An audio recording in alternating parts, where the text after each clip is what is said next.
Now, the honourable member asked me what I've done.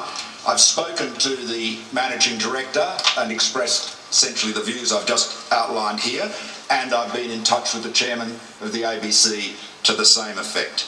I've asked the managing director to make sure that security arrangements are appropriate for the live audiences at the ABC, and I'm grateful to the Minister for Justice for facilitating the Australian Federal Police to assist the ABC in making sure that their arrangements are absolutely correct and appropriate to protect the live audiences and the guests and the production team and so forth in the studio.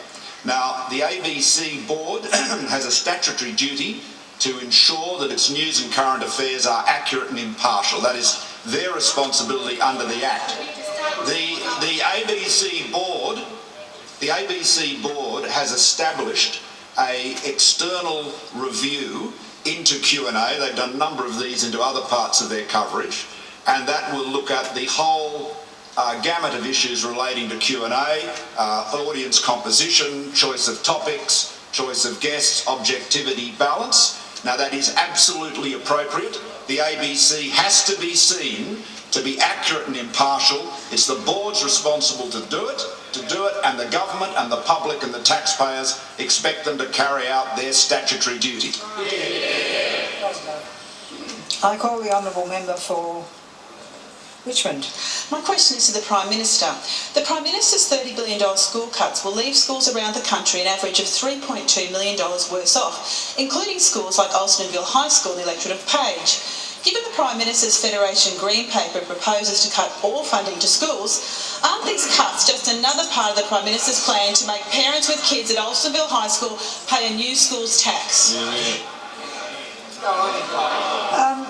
I really do think, leave the House, resume your seat.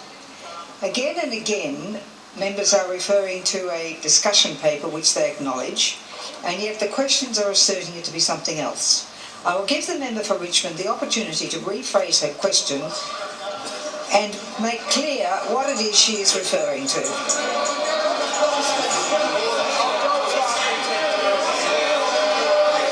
It comes quite clearly in the category of debate. Now, the manager of opposition can make his point of order, and then the member for Richmond can have her opportunity to rephrase the question. Madam Speaker, when a government document has put forward an option, it must be valid for the opposition to question the government about the implications of that option.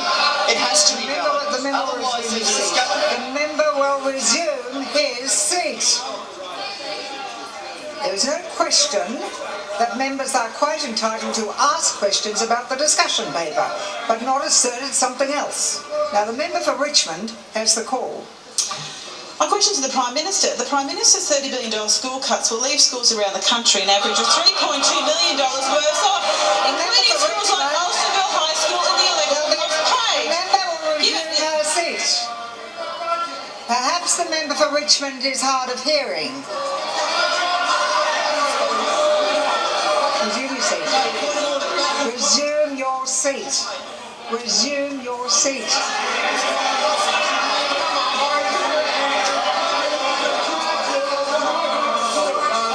The member for Richmond has the call. My question is to the Prime Minister. Given the Prime Minister's secret plan to cut all funding to schools, aren't these cuts another part of the Prime Minister's plan to make parents with kids at Alstonville High School pay a new school's tax? I don't think the member for Richmond quite gets the point. We'll move on. I call the honourable member for Hasluck. Thank you, Madam Speaker. My question is to the Minister for Health. Will the Minister update the House